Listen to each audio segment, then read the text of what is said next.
சகரியா தீர்க்க தரிசன புஸ்தகம் 3வது அதிகாரத்தை எடுத்துக்கொள்வோம். அதனுடைய கர்த்தருக்கு மகிமை உண்டாவதாக 5வது வசனத்தை வாசிக்க கேட்கலாம். அவன் சிரசின் மேல் சுத்தமான பாகையை வைப்பார்களாக என்றார். அப்பொழுது சுத்தமான பாகையை அவன் சிரசின் மேல் வைத்து அவனுக்கு வஸ்திரங்களை தரிப்பித்தார்கள். கர்த்தருடைய தூதன் அங்கே நின்றார். அங்கே நின்றார். எங்க வந்து நிற்கிறார் அப்படி நீங்க பாத்தீங்கன்னா, அது 1வது வசனத்திலே பார்க்கும்போது அவர் பிரதான ஆசாரியனாகிய யோசுவாவை எனக்கு காண்பித்தார். அவன் கர்த்தருடைய தூதனுக்கு முன்பாக நின்றான். சாத்தான் அவனுக்கு விரோதம் செய்ய அவன் வலது பக்கத்திலே நின்றான். ஆக்கினைக்குள்ளாக தீர்க்கிறவர்களில் நின்று எளியவனுடைய ஆத்மாவை மீட்க கர்த்தர் அவன் வலது பக்கத்திலே நிற்பார். இதுதான் வாக்குத்தத்தம். ஆனா ரியாலிட்டி என்னன்னு பார்த்தா, வலது பக்கத்துல யார் நிக்கிறா? சாத்தான் நிக்கிறா. அப்ப சாத்தான் எந்த இடத்துல நிக்க விரும்புவான் தெரியுமா? சாத்தான் எந்த இடத்துல நிக்க விரும்புவான்?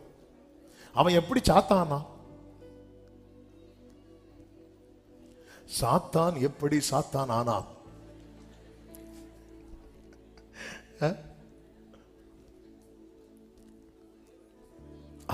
கரெக்ட். கர்த்தர் இருக்க வேண்டிய இடத்துல இருக்க விரும்பினதுனால அவன் யாரா மாறினான்? சாத்தானா மாறினான். அப்போ இந்த பூமியில தள்ளப்பட்டவன் எதை தான் விரும்புவான்? நம்ம லைஃப்ல கர்த்தர் எந்த பக்கத்துல நிக்கணும்னு விரும்புறாரோ அந்த ரோல் அவன் எடுக்க விரும்புவான்.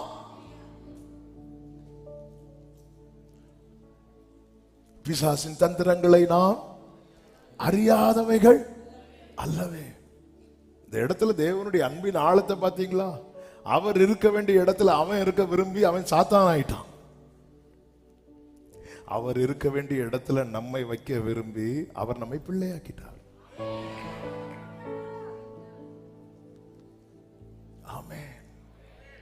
சாத்தான் விடுவானா? அவனுக்கு எப்படி இருக்கும்? நானும் அதுதான் விரும்பினேன். என்ன யாராக்கிட்டாரு? சாத்தான் ஆக்கிட்டார். இவனை யாராக்கிட்டாரு? பிள்ளையாக்கிட்டார். நான் இயேசுவின் பிள்ளை என்பதில் பெருமைப்படுகிறேன் சொல்றவங்க சத்தமாவே ஹalleluya, ஹalleluya. அவமானம் அடைவதில்லை, அப்பா நான் உமது பிள்ளை.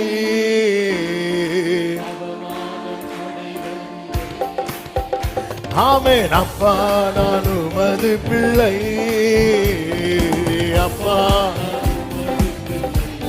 ஒரு நாளும். ஆமென், ஆமென். நல்ல கவனமா கேளுங்க. ஆமென். அப்ப அவன் எந்த இடத்துல நிக்க விரும்புறான் பாருங்க. இயேசு நம்ம லைஃப்ல எந்த ரோல் எடுக்கணும்னு நினைக்கிறாரோ அந்த இடத்துல அவன் முந்திக்கொள்ள பிரயாசப்படுகிறான். எனவேதான் பிசாசுக்கு இடம் கொடாதிருங்கள் இருக்கு.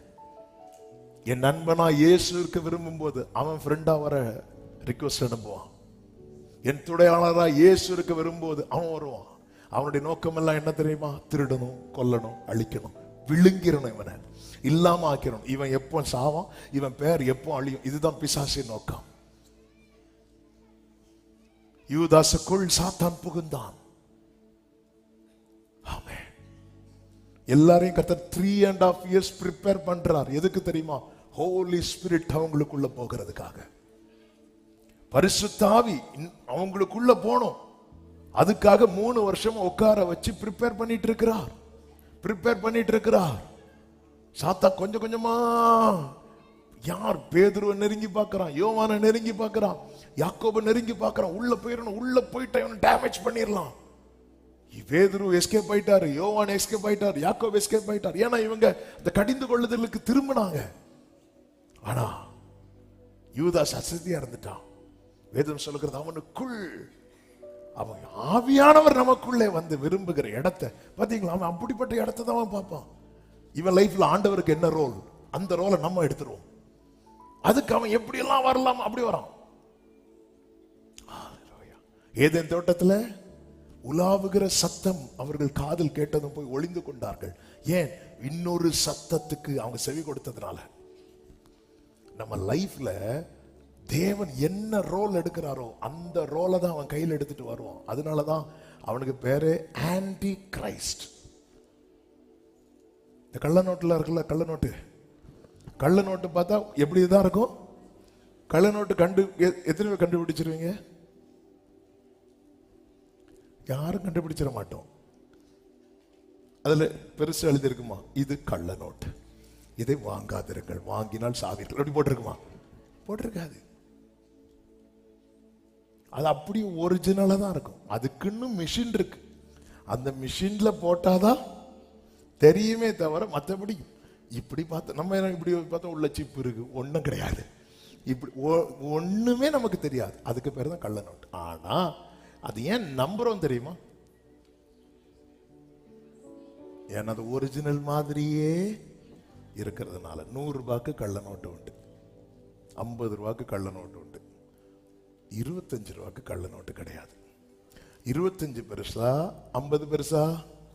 அப்ப 50க்கே கள்ள நோட்டு அடிச்சாங்க, 100க்கே கள்ள நோட்டு அடிச்சாங்க. ஏன் 25க்கு அடிச்சா குறைஞ்சு போயிருமா? ஏன்னா அதுக்கு ஒரிஜினல் இல்லை. நம்ம இந்த சண்டே ஸ்கூல் ஆனிவர்சரிக்கு சாத்தானதும் கொம்பு வச்சுட்டு ஒரு கருப்பு துணியை போட்டுட்டு அப்படியெல்லாம் வரமாட்டான். உங்க கூட பைக்ல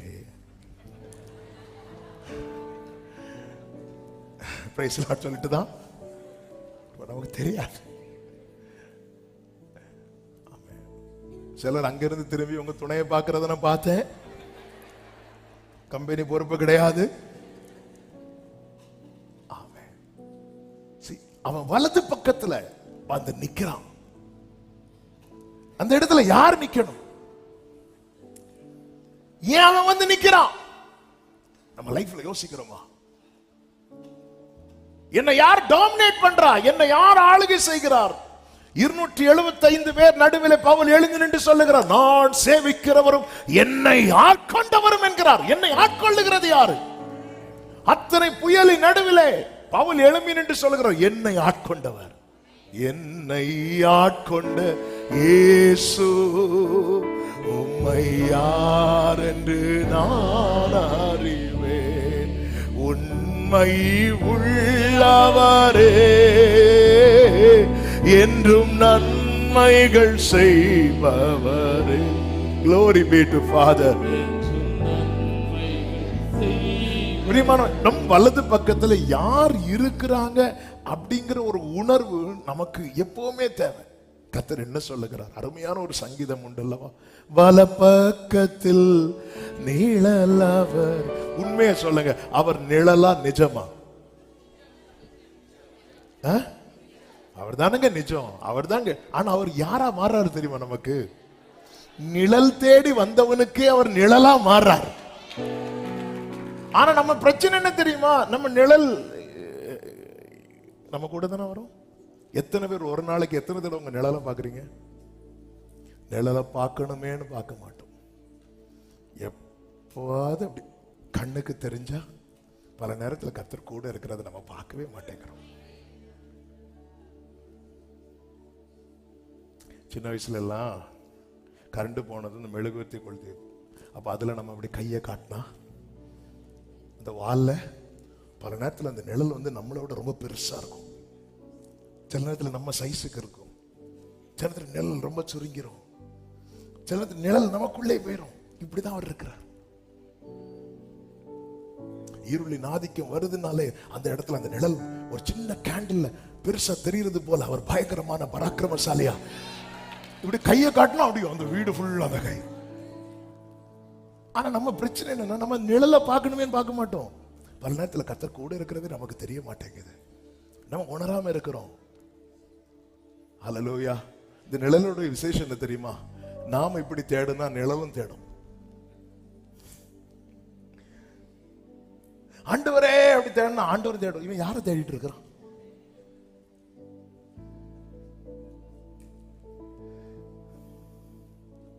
அப்போ எனக்கு நிழலா வரேங்கிற அளவுக்கு என் கூட இருக்கும்படி ப்ராமிஸ் பண்ணியிருக்க, ஆனால் இப்பொழுது என் வலது பக்கத்தில் எனக்கு விரோதம் செய்யும்படி சாத்தான் நிற்கிறானா?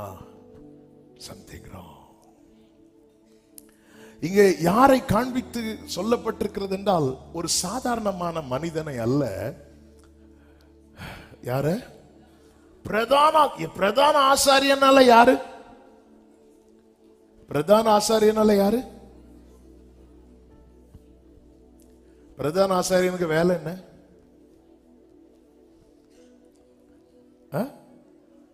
பிராகாரம், பரிசுத்த ஸ்தலம். பிரதான இந்த மகா பரிசுத்த ஸ்தலத்துக்குள்ள யார் மட்டும் தான் உள்ள என்ட்ராக முடியும்? பிரதான ஆசாரியன் மட்டும்தான். அப்போ இவன் சாதாரணமான ஆளு கிடையாது, உள்ள போய் பர்சனலா மீட் பண்ணக்கூடிய ஆளு. ஆனால் அவன் பக்கத்தில் யார் நிக்கிறா? ஆண்டவர் இன்னைக்கு வான் பண்ற காரியம் இதுதான். நீ பிரதான ஆசாரியனா இருந்தாலும் சாத்தான் வலது பக்கத்துல வந்து நிக்கிறதுக்கு நிறைய வாய்ப்பு உண்டு.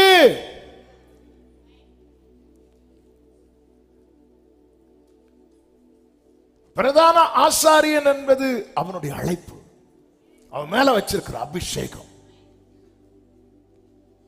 நீ பிரதான ஆசாரியனாகவே இருந்தாலும் அங்க இருக்கிற எல்லாரை விட நீதான் சீனியரா, எல்லாரை விட மேன்மை உள்ளவனாய் கனம் பெற்றவனாய் இருந்தாலும் உன் வலது பக்கத்தில் யார் இருக்கிறார் என்கிற உணர்வு உனக்கு எப்பொழுதும் தேவை.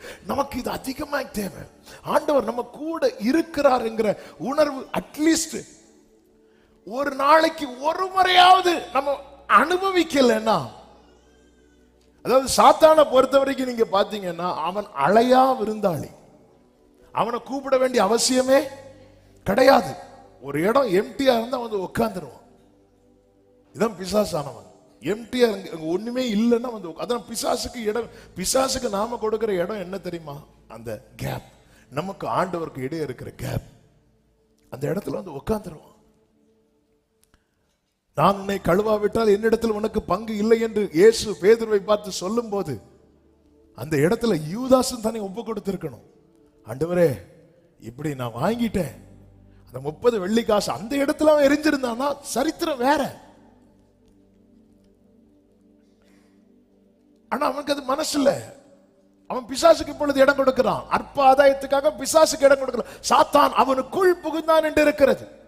யூதாசை கொஞ்சம் வெயிட் பண்ண, அந்த 30 வெள்ளிக்காசை தூக்கி எரிஞ்சிருந்தேன்னா ஆமே பெந்தேகோஸ்தே நாள்ல அந்த 12ல ஒரு ஆள நீ இருந்திருப்பிய யூதாசே. அன்னைக்கு நடந்தது என்ன தெரியுமா? எல்லாரும் அவங்க சொத்துக்களை எல்லாம் விட்டு அப்போஸ்தலர் பாதத்துல கொண்டு வச்சாங்க. அது அர்த்தம் தெரியுமா? நீ இன்னைக்கு எதுக்காக நீ ரொம்ப பிரயாசப்படுற அதெல்லாம் நாளைக்கு உன் பாதத்துல வந்து இருக்கும் யூதாசே. இதெல்லாம் ஒரு விஷயமே கிடையாது. இன்னைக்கு நீ அற்ப ஆதாயத்துக்காக கடந்து ஃபைட் பண்ற பாத்தியா, ட்ராக் மாறுற பாத்தியா, நாளைக்கு இதெல்லாம் ஒண்ணுமே இல்ல, உன் காலு கீழே இருக்கும். தேவையானது ஒன்று, மரியாள் தன்னை விட்டு எடுபடாத நல்ல பங்கை. எவ்வளவு பெரிய நல்ல பங்கு பிதா கொடுக்கிற நல்ல ஈவு. அதுக்காக நான் உன்னை ப்ரிப்பேர் பண்ணிட்டு இருந்தா நீ பிசாசுக்கு இடம் கொடுக்கிற.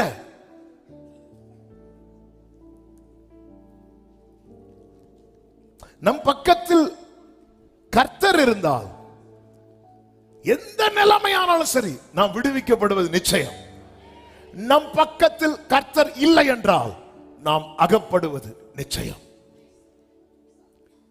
நம் பக்கத்தில் கர்த்தர் இருந்தால் எந்த நிலைமையானாலும் சரி சிறைப்பட்டு போனவர் தீவிரமாய் விடுதலை ஆவார். யோசேப்பு விடுவிக்கப்பட்ட சரித்திரம் நமக்கு தெரியுமே. அவன் விலங்கிடப்பட்டு வேதம் என்ன சொல்லுகிறது? அவன் பிராணனை ஒடுக்கினார்கள். அப்படித்தானே இருக்கு. 105வது சங்கீதம், 105வது சங்கீதம் அதனுடைய 18வது வசனம் வாசியுங்கள். அவன் கால்களை விலங்கு போட்டு ஒடுக்கினார்கள்.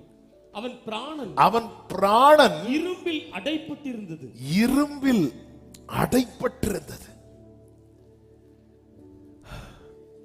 அவன் பிராணன். அத ஒரே லைன்ல சொல்லணும்னா யோசேப்பின் நிலைமை எப்படி இருக்குன்னா உயிருக்கு போராடி கொண்டிருக்கிறான். ஒரே ராத்திரி ஆண்டவர் டோட்டலா சேஞ்ச் பண்றார். வேதம் என்ன சொல்லுகிறது? கர்த்தர் யோசேப்போடு கூட இருந்தார். என்னை கேட்டுக்கொண்டிருக்கிற அன்பு சபையே, உங்களோடு கூட கர்த்தர் இருப்பார். ஆனால் எந்த இரும்பு கட்டானாலும் சரி, அதிலிருந்து வெளியே கொண்டு வந்து விடுவிக்க அவர் வல்லவராயிருக்கிறார். சத்தம் ஆமென் சொல்லுங்க பார்க்கலாம். அதே வேளையில கர்த்தர் நம் பக்கத்தில் இல்லை என்றால் நாம் அகப்படுவது நிச்சயம். சிம்சோன் அகப்பட காரணம் என்ன தெரியுமா? அவன் தூங்கினதுனால அல்ல, கர்த்தர் அவனோடு இல்லாததுனால. சிம்சோனும் தூங்கினான், பேதுருவும் தூங்கினான். சிம்சோன் தூங்கினது ஒரு கம்ஃபர்ட் சோனுக்குள்ள தூங்கிட்டு இருந்தான். தெளிலாளின் மடியில் படுத்து தூங்கி கொண்டிருந்தான். பேதுரு தூங்கினது 4 அடுக்கு பாதுகாப்புள்ள சிறைச்சாலைக்குள்ளே தூங்கி கொண்டிருந்தான். 2 பேருக்கும் என்ன வித்தியாசம்?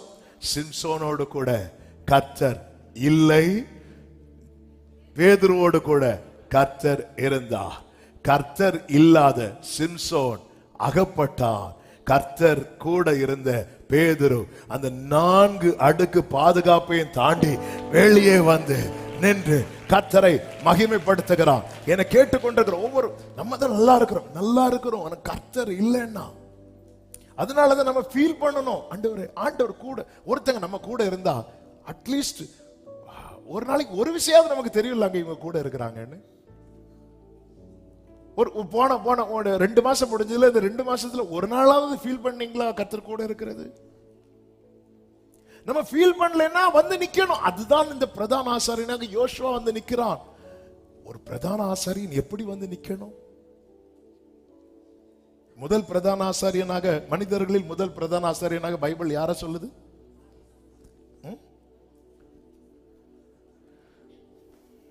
தெரிஞ்ச சொல்லுங்க.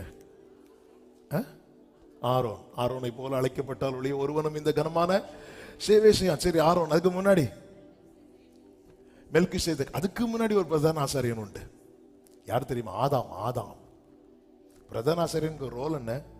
அவர் கொடுக்கிற வஸ்திரத்தை அணிந்து மகா பரிசுத்த ஸ்தலத்தில் போய் அவரோடு கூட உறவாடணும். அதுதானே ஏதேன்ல நடந்துச்சு. அவர் கொடுத்த மகிமையின் வஸ்திரத்தை அணிந்தவனாய் ஏதேன்ல அவரோடு கூட முகமுகமாய் பேசிக் கொண்டிருந்தவன் அல்லவா?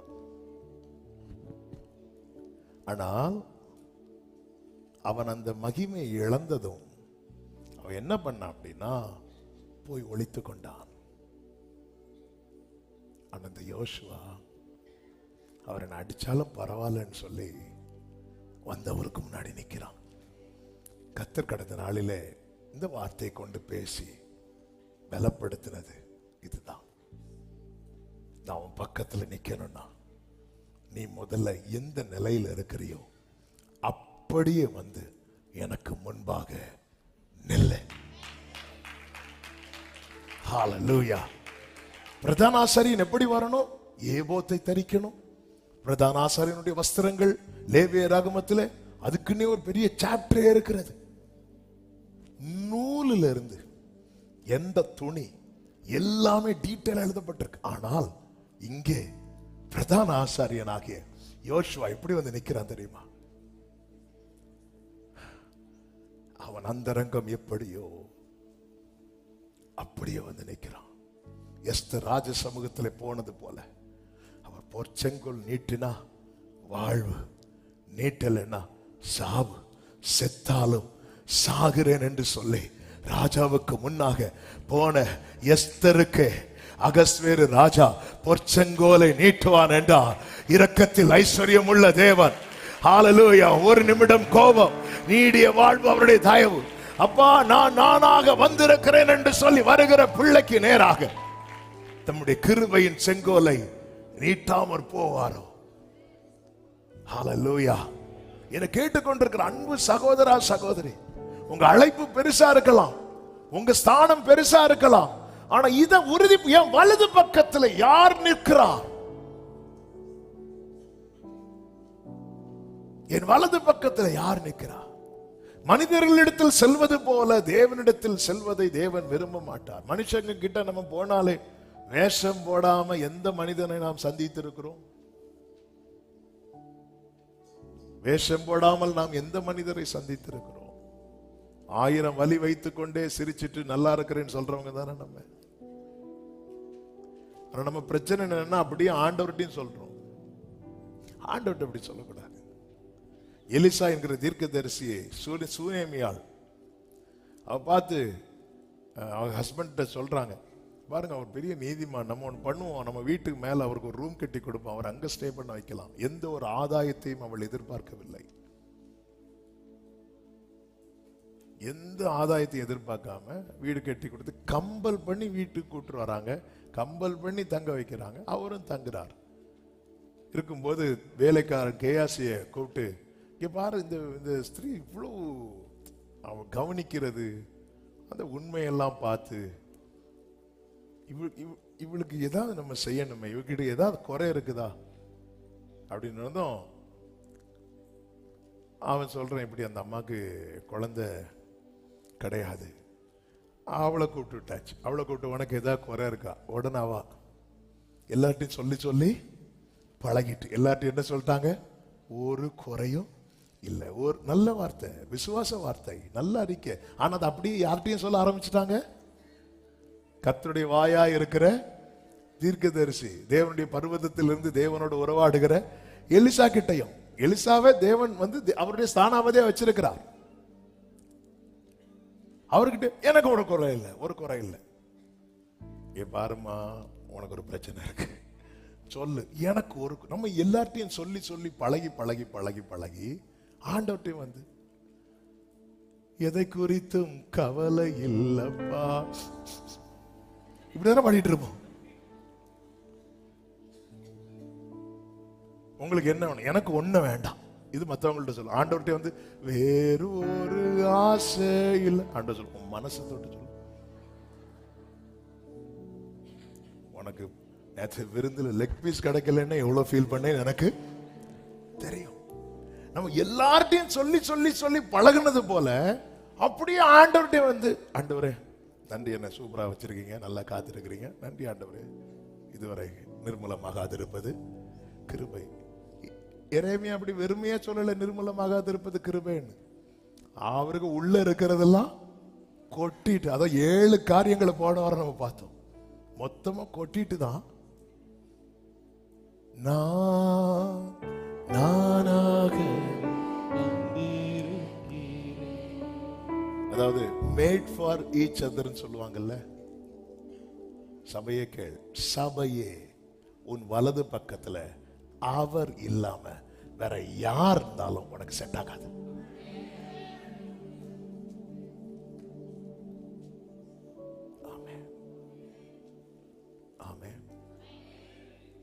ஆதாமுக்கு கூட ஏற்ற துணை உண்டாக்கும்னு சொல்லிட்டு கர்த்தர் என்ன செய்தார் தெரியுமா? மிருகங்கள் எல்லாம் ஃப்ரெண்ட்ல விட்டார். இவன் இதுல எதையாவது செலக்ட் பண்றானான்னு பார்ப்போம். அவன் பேர் வச்சு அனுப்பி விட்டான். நம்மளா செலக்ட் பண்ணா அது சிங்கமா கரடியா புலியான்னு தெரியாது. சிலர் அப்படிதான் கடி வாங்கிட்டு. ஆண்டவர் பார்த்தார், ஆதாமுக்கோ அயர்ந்த நித்திரையை வர பண்ணி தூங்க வச்சு. சிலர் இப்போ, அதாவது ஆதாம் கல்யாணத்துக்கு முன்னாடி அயர்ந்த நித்திரை,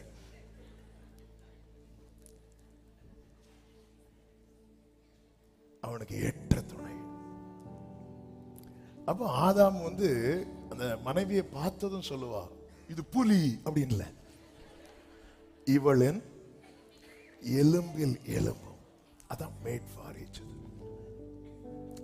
அந்த அம்மாவை ஏதோ விட்டு வெளியே கொண்டு போயிட்டு அது வேற. ஆண்டவர் இப்படி கொண்டு வரார் சபைய அவரோட.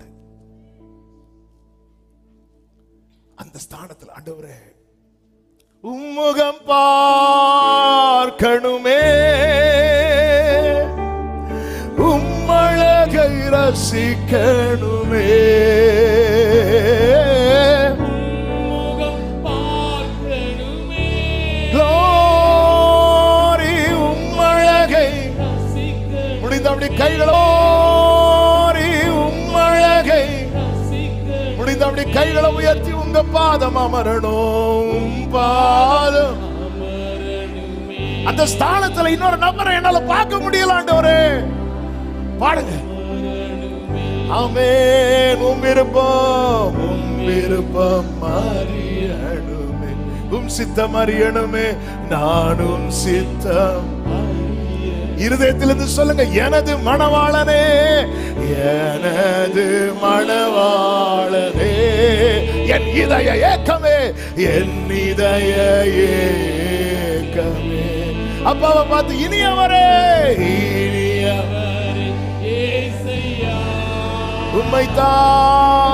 உம்மைத்தான் தேடுகிறேன் நான். அதனாலதான் கிறிஸ்து சபைக்கு தலை. கண்ணுன்னா கூட 2 கண்ணுன்னு சொல்லி கொண்டு வந்துருவாங்க, கையினாலும் 2 கைன்னு கொண்டு வந்துறாங்க, காலுனாலும் 2. இங்கெல்லாம் 2 கொண்டு வரக்கூடாது. தலை ஒண்ணுதான். கிறிஸ்து சபைக்கு தலையா இருக்கிறது. இப்ப பிரதான ஆசாரியனாக யோசுவா இப்ப அழுக்கு வஸ்திரம் தரித்திருக்கிறான், ஆதாமை போல ஒளித்துக் கொள்ள வேண்டியவன். ஆனா அவன் முன்னாடி வந்து நிற்கிறான். சபையே கேள், கர்த்தருக்கு முன்பாக வந்து நில், நீ இருக்கிற வண்ணமாய் வந்து நில். தகப்பன் சிக்ஷியாத ஒருவளை அடிச்சிட்டார்னா, அப்பா அடிக்கிறார்னாலே நீ சேஃப் ஆகுறேன்னு அர்த்தம். ஹல்லேலூயா.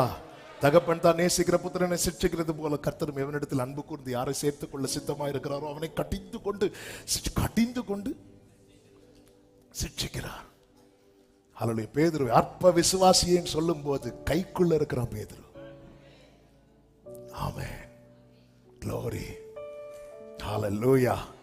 என்ன பண்ணாலும் பரவாயில்லன்னு சொல்லிட்டு முன்னாக வந்து நிற்கிறான் இந்த யோசுவா. ஏன்னா ஆண்டவரே, என் வலப்பக்கத்துல நீங்க வந்து நிக்கணும், என் வலப்பக்கத்துல நீங்க வந்து நிக்கணும். க்ளோரி. ஆண்டவர் இல்லாம ஒண்ணுமே ஜீரோ நினைச்சிட வேண்டியது லைஃப்.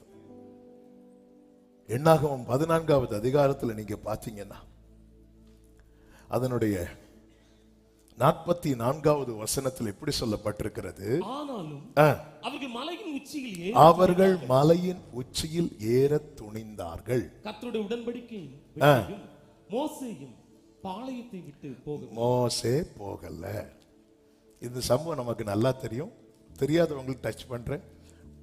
கானானா வேவு பார்த்துட்டு வராங்க, வந்துட்டு சொல்றாங்க அதை சுத்தி ஏத்தியர், எபூசியர், கானானியர் இவங்கெல்லாம் இருக்கிறாங்க அப்படின்னு சொல்லிட்டு துர்ச்செய்தியை பரப்புறாங்க. அப்பொழுது யோசுவா காலை எழும்பினு இல்ல, கர்த்தர் நம்ம கூட இருக்கிறாருங்கிற நற்செய்தியை சொல்லும் போது அவங்களுக்கு அகைன்ஸ்டா எழும்புறாங்க. கர்த்தருடைய கோபம் மூழ்கிறது. ஆண்டவர் சொன்னார், இல்லப்பா நான் இனி வரல இவங்க கூட. அவ்வளோ கோபத்தில் அவர் அவ்வளோ இதா இருக்கிறார். இப்ப மோசே பாருங்க, மோசே பார்க்கிறார், ஆண்டவர் வரலையா, உட்காந்துட்டார். இவங்கெல்லாம் ஏற துணிந்தார்கள் இருக்கு. ஏன் துணிந்தார்கள்? ஏன்னா அது இவர்களுக்கு கொடுக்கப்பட்ட வாக்குத்தத்தம். நல்ல கவனமா கேட்கணும். இந்த வாக்குத்தத்தம் மோசே கிடையாதா? இவங்களுக்கு மற்றவங்களுக்காவது வாக்குத்தத்தம் மட்டும்தான் இருக்கு. மோசே கிட்ட என்னெல்லாம் இருக்கு சொல்லவா? அழைப்பு இருக்கு, அபிஷேகம் இருக்கு, அற்புதம் செய்கிற கோல் இருக்கு, வாக்குத்தத்தம் இருக்கிறது. ஆனா மோசே உட்கார்ந்துட்டார். ஏன் உட்கார்ந்துட்டார் தெரியுமா? ஆண்டவர் வரல. இன்னைக்கு அநேகர் பாருங்க, ஒவ்வொரு காரியத்துக்காக வார்த்தையை வாங்குறோம், வார்த்தையை வாங்கிட்டு துணிகிறோம்.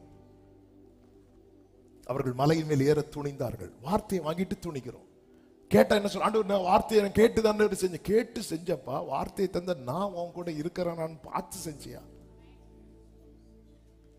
நிறைய வார்த்தை, ஆண்டவர் எனக்கு ஒரு வார்த்தை கொடுங்க, வார்த்தை கொடுங்க. வார்த்தை கொடுத்து காண பாலும் தேனும் ஓடுகிற தேசத்துக்கு நான் உங்களை கொண்டு போவேன். வார்த்தை இருக்கு.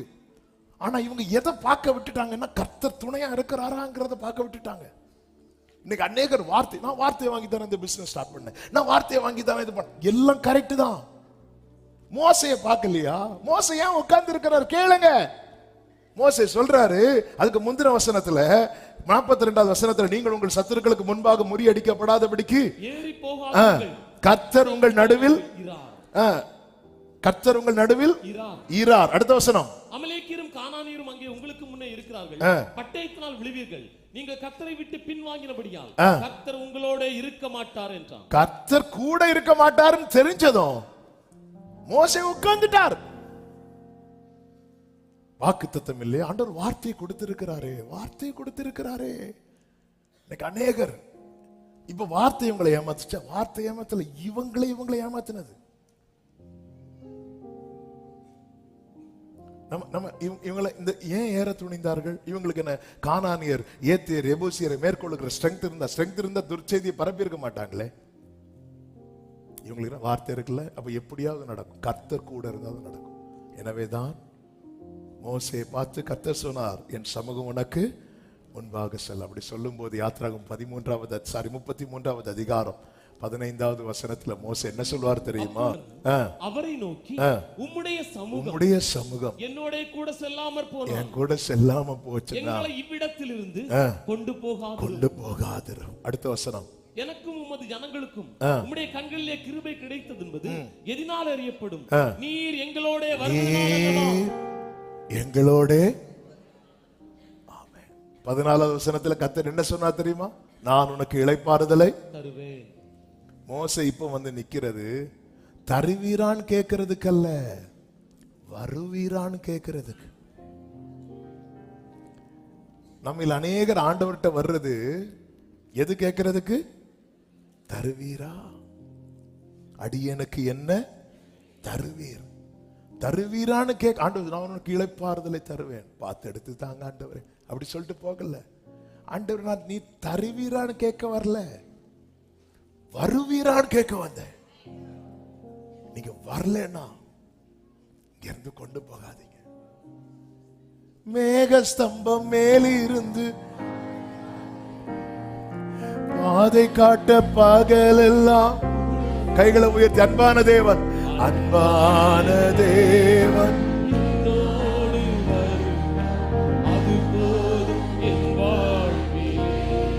ஆமென். அன்பான தேவன் என்னோடு வருவார், அது போதும் வாழ்வே. நம்ம ஜெபமே தருவீரான் தானே இருக்கு, வருவீரான் இருக்கா? ஹல்லேலூயா, ஹல்லேலூயா. தருவீரான் இருக்கு. எப்போ நீர் வந்திடுவே, எந்தன் கண்ணீர் துடைத்திடுவே, மண்ணில் பரதேசி. ஆண்டவரே என் கூட வருவீங்களா? ஆண்டவரே என் கூட வருவீங்களா? ஆண்டவரே. ஆண்டவர் சொன்னா, நான் வரமாட்டேன் மோசே, என் தூதன் அனுப்புறேன். நாம இருந்திருந்தா பார்த்து இந்த மீகாவில ஒன்று அனுப்புனா, என் கையில ஆள் என்ன வச்சிருக்கிறாரு? கத்தி. கேப்ரியல் ஒரு லெட்டர் மட்டும் ஆண்டவர் வச்சிருக்காரு. மீகாவில் வந்து கத்தி வச்சிருக்கிறாரு. மோசே சொல்ற, நீங்க வருவீங்களா? நான் போறேன். நீங்க வரலையா? நான் போகல. மோசே நான் வரமாட்டேன் மோசே, நான் போகல ஆண்டவரே. உனக்கு காணான், எனக்கு காணானே நீங்க தான் ஆண்டவரே.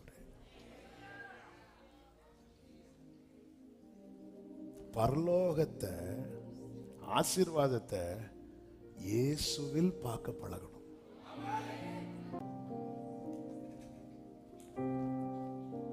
பரலோகத்தை போகணும்னு ஆசை இருக்கா? ஆமா. ஏன் ஆசை இருக்குன்னு கேட்டா, அங்க பொறுத்தல வீதி இதெல்லாம் இருக்கட்டும். ஜீசஸ், ஹல்லேலூயா. அவ்வளவுதான். இயேசு மோசே அப்படி என்னை இப்படி நேசிக்க அன்பு கூற யாருமே இல்லை. அந்த ஸ்தானத்தில் இன்னொரு நபரை வைத்து பார்க்க முடியல. ஏன்னா இதுவரை அவர் தான் நடத்திட்டு வர்றார்.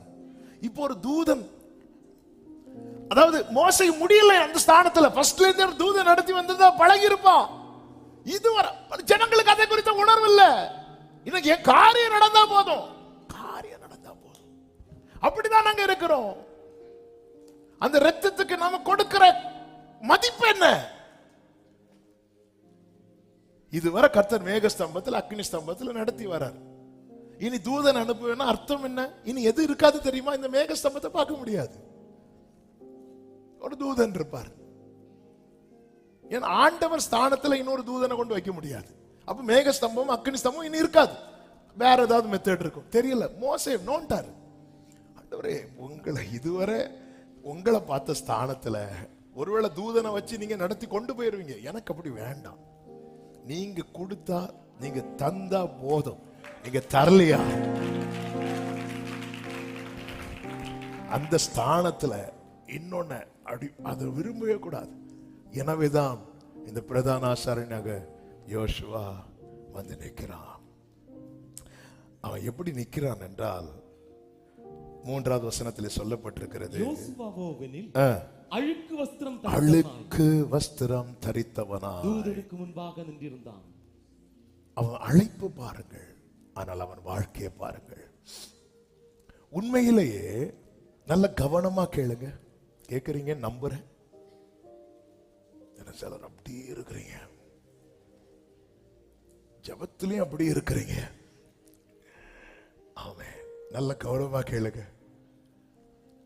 அவன் அழுக்குக்கு ஏற்றார் போல அவனை தேவன் தண்டிக்காமல், அவன் அழைப்புக்கு ஏற்றார் போல கர்த்தர் அவனை சுத்தப்படுத்துகிறார். ஹல்லேலூயா. அப்படி சுத்தப்படுத்தினதுனாலதான் இன்னைக்கு நாம் அவர் சமூகத்தில் இருக்கிறோம். நீர் அக்கிரமத்தை கவனித்திருப்பீரானால் யார் நிலை நிற்பான் ஆண்டவரே? அவன் அழுக்குக்கு ஏற்றார் போல கர்த்தர் அவனை தண்டித்திருந்தால் அவன் இல்லை. சாத்தான் ஜெயத்தோடு திரும்பி இருப்பான்.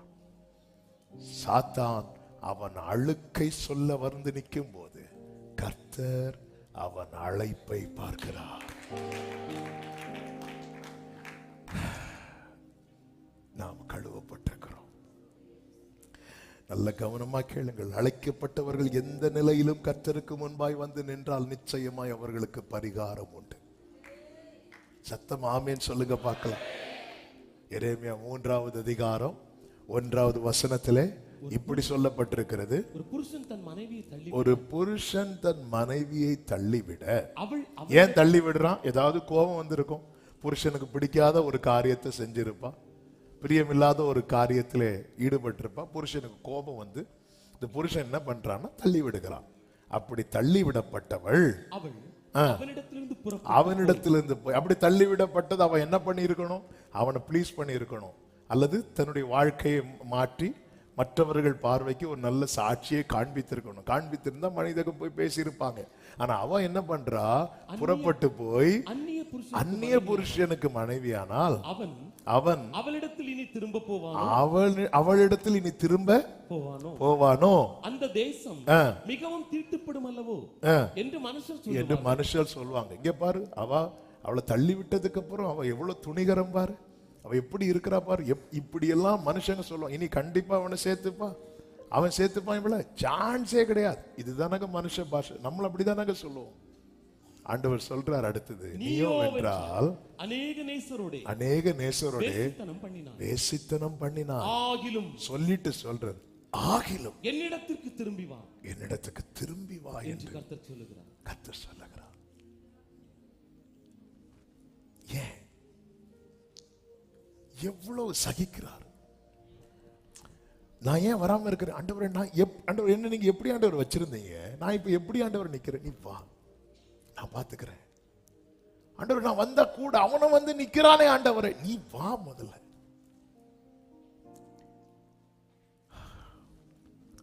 பிரியமானவர்களே, அன்பு சகோதரா சகோதரி, வழி மாறி வாழ்க்கை மிகவும் கரைப்பட்டு இந்த சத்தத்தை யாராவது எவ்வளவுதான் என் லைஃப் போச்சு, இனி ஆண்டவரே என்னை மன்னிக்க மாட்டார், அப்படி யாராவது இந்த சத்தத்தை சமீபத்திலும் தூரத்திலிருந்து கேட்டுக்கொண்டிருக்கிறீங்கன்னா உங்களோட தான் கர்த்தர் பேசுகிறார். உன் அக்கிரமத்துக்கு தக்க தண்டனையை இன்னும் கர்த்தர் தராம இருக்க காரணம் என்ன தெரியுமா? உன்னை கர்த்தர் அழிக்க விரும்பவில்லை, உன் மேல் அவருடைய அழைப்பை வைத்திருக்கிறார். நீ திரும்பி வா என்று கர்த்தர் உன்னை அழைக்கிறார். நீ திரும்பி வா. மனுஷன் என்ன சொல்லுவான் தெரியுமா? இவன் சில சொல்லுவாங்க, இவனெல்லாம் இனி திருத்தவே முடியாது என்று மனுஷர் சொல்லுவார்கள். இவன் பண்ண தப்புக்கு இது இல்லை, இதுக்கு மேல மனுஷர் சொல்லுவாங்க. ஒரு நபர் இறந்த போது எல்லாம் கிறிஸ்தவ வட்டாரம் தான். இன்னொருத்தர் சொன்ன வார்த்தை, கொஞ்ச நஞ்ச வேலையா காட்டினார்.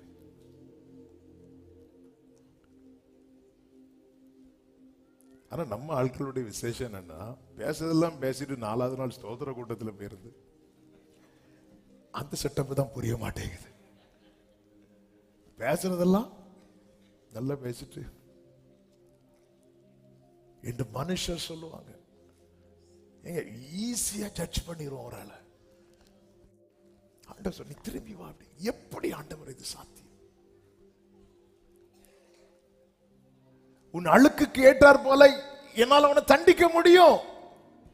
ஆனா உன் அழைப்பு கேட்டார் போல உன்னை சுத்திகரிக்கதான் ஒரு ஊற்று கல்வாரி சிலுவையிலே திறக்கப்பட்டது. சகரியா 13வது அதிகாரத்தின் 1வது வசனத்தில் இப்படி சொல்லப்பட்டிருக்கிறது. அந்நாளிலே பாவத்தையும் அழுக்கையும் நீக்க தாவீதின் குடும்பத்தாருக்கும் எருசலேமின் குடிகளுக்கும் திறக்கப்பட்ட ஒரு ஊற்று. சத்தமாமென் சொல்லுங்க பார்க்கலாம். ஏன் தாவீதின் குடும்பம் எருசலேமின் குடிகள் என்று சொல்லப்பட்டிருக்கிறது? அது தேவன் தெரிந்தெடுத்தது.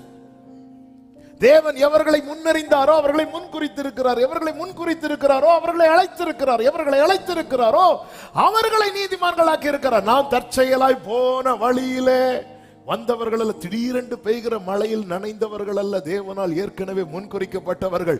எனவேதான் தேவன் தருணங்களை தேவன் தருகிற தருணம் என்பது பாவம் செய்வதற்கான லைசன்ஸ் கிடையாது. கர்த்தரிடத்தில் திரும்புவதற்காக தேவன் கொடுக்கிற வாய்ப்பு. தேவன் கொடுக்கிற வாய்ப்பு. அதனால சொல்றாரு, இங்க பாரு, நீ பண்ணதுக்கெல்லாம் மனுஷங்கள்ட்ட கேட்ட என்ன சொல்லுவாங்க தெரியுமா? சான்ஸே கிடையாது. இவனுக்கு பரலோகமா வாய்ப்பே கிடையாது. இவனுக்கு ஆண்டவர் சமூகத்துல இடமே கிடையாது. பாத்தியா? நீயே போய் 4 பேர்ட்ட கேளு. உன் வாழ்க்கையை காண்பித்து 4 பேர்ட்ட கேட்டுட்டு ஆண்டவர் மன்னிப்பாரா, ஆண்டவர் என்னை சேர்த்துக் கொள்வாரா, என் லைஃப்ல இனி நான் கிங்டமுக்கு யூஸ்ஃபுல்லான பர்சனை மாற முடியுமா, இனி நான் பழையது போல ஆண்டவர், நீயே கேளு. ஒரு 10 பேர்ட்ட கேளு. உன்னுடைய வாழ்க்கையை காட்டு. எல்லாரும் நோன் தான் சொல்லுவாங்க. நான் சொல்றேன், நீ என்கிட்ட வா அப்படிங்கிற. நீ வா. இவர்தாங்க என்னுடைய ஆண்டவர். அழைப்பு கேட்டார் போல சுத்திகரிக்கிறார். இந்த பிரதான ஆசாரியனாகிய யோசுவாவுக்கு விரோதமாய் சாத்தான் வந்து நின்ற போது கர்த்தர் அவனை கடிந்து கொண்டு சொல்லுகிறார். 2வது வசனம். அப்பொழுது கர்த்தர் சாத்தானை நோக்கி, கர்த்தர் உன்னை கடிந்து கொள்வாராக. சாத்தானே, தெரிந்து கொண்ட கர்த்தர் உன்னை கடிந்து கொள்வாராக. இவன் அக்கினியினின்று தப்புவிக்கப்பட்ட கொள்ளி அல்லவா என்றார். அந்த ரோல் எப்படி மாறுது பாத்தீங்களா? சாத்தான் ஆரம்பத்துல எங்க இருந்தவன் தெரியுமா? மேன்மையில் இருந்தவன். மேன்மையிலிருந்து தள்ளப்பட்டு அக்கினிக்கு செல்லுகிறான். ஆனால் இந்த பிரதான ஆசிரியனாகிய யோசுவாவையோ அக்கினியினின்று எழுத்து மேன்மையான இடத்துல கொண்டு வந்து வைக்கிறான். தேவனால் எந்த உயர்ந்தவனையும் தாழ விழ பண்ணவும் தாழ்ந்தவனை உயர கொண்டு வரவும் முடியும். சத்தம் ஆமென் சொல்லுங்க பார்க்கலாம். சொல்லிவிட்டு இவர் என்ன செய்கிறார்? 4வது வசனம். அவர் தமக்கு முன்பாக நிற்கிறவர்களை நோக்கி, இன்னும் யோசுவா கிட்ட பேசல. ஆனா யோசுவாவுக்கு வேண்டிய வார்த்தையை சுத்தி சுத்தி கொடுத்துட்டு இருக்கிறார்.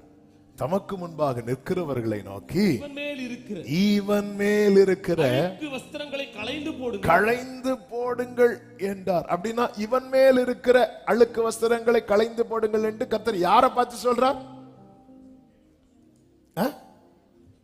ஹலோ, அவருடைய வேலைக்காரங்க, அவருடைய ஊழியக்காரர்களை பார்த்து சொல்றார். அப்ப அவர் இன்னும் யாரை பார்க்கல? யோசுவாவை பார்க்கல. பார்த்துட்டு இப்படி முகத்தை திருப்பி, இவன் மேல இருக்கிற அழுக்கு வஸ்திரத்தை களைந்து போடுங்கள். அழுக்கு வஸ்திரம் களைந்து போட்டதும் அடுத்த வார்த்தை பின்பு அவனை நோக்கி. என்னதுன்னு அர்த்தம்? எப்படிப்பட்டவர்களும் தேவனிடத்தில் வரலாம், ஆனால் அவரோடு உறவாடணும்னா சுத்திகரிப்பு அவசியம். சுத்திகரிப்பு அவசியம். என் தேவன் யார் தெரியுமா? அவர் இரக்கத்தில் ஐஸ்வர்யம் உள்ளவராய் இருந்தாலும் ஒரு சத்தியத்தை சபை மறக்க கூடாது. அவர் தீமையை பார்க்க மாட்டாத சுத்த கண்ணன். இந்த சுத்திகரிப்பு உண்டானதும் பின்பு அவனை நோக்கி, பார், நான் உன் அக்கிரமத்தை உன்னிலிருந்து நீங்க செய்து உனக்கு சிறந்த வஸ்திரங்களை தரிப்பித்தேன்.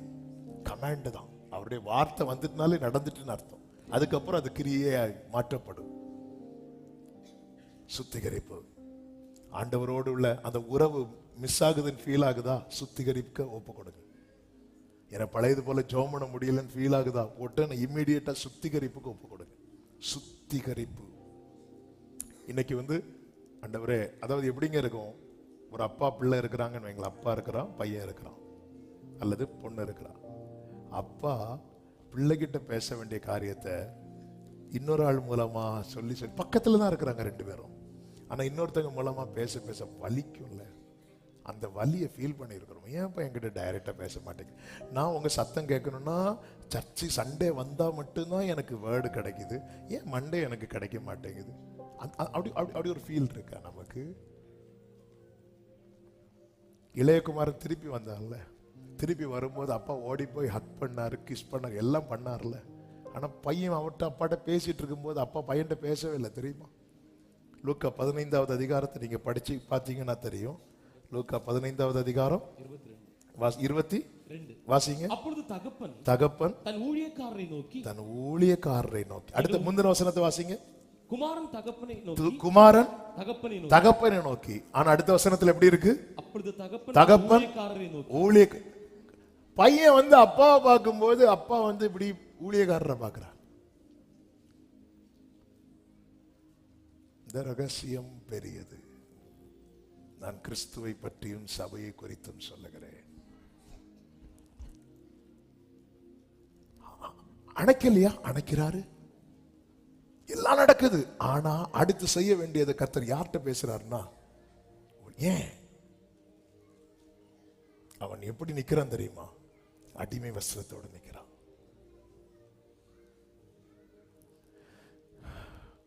எனக்கு எப்படா சண்டே வரும் இருக்கு, ரொம்ப சந்தோஷம்.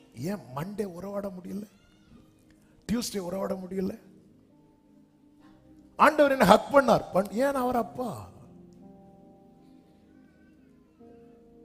இவ்வளவு அப்பா.